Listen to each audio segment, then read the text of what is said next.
talk a little bit about becoming this character? Because when I was watching you, and tell me if I'm wrong, I thought she's channeling an animal. I don't know which animal it was. It was so is. How do you know? Did you hear about that? No. I told people about that. It's called the shoe-bill stork, or the shoe-bill. I've seen that thing with the Do you know? big. It's a crazy beak. animal that is prehistoric bird, and that looks insane. And I would watch videos of the bird. I was like, this is me.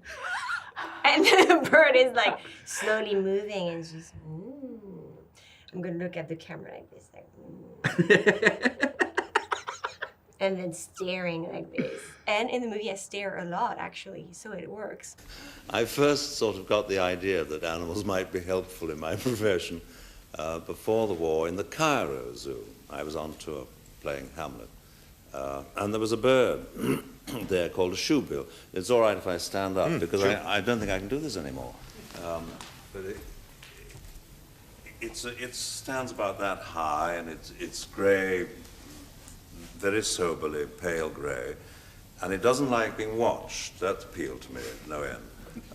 It likes to watch other people, and it has a very, very big beak, rather like a kind of shape of some enormous shoe, a great big grey thing there, and a little eye out there.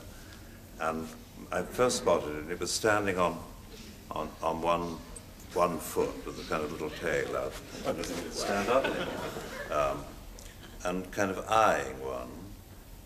And I noticed that whenever I turned away, it moved, but it would never move while I was watching it. So you have to sort of pretend every time I say "nah," you really have to turn away and look back. So he was standing looking at me, and one would say "now" and turn away, and then you turn back and one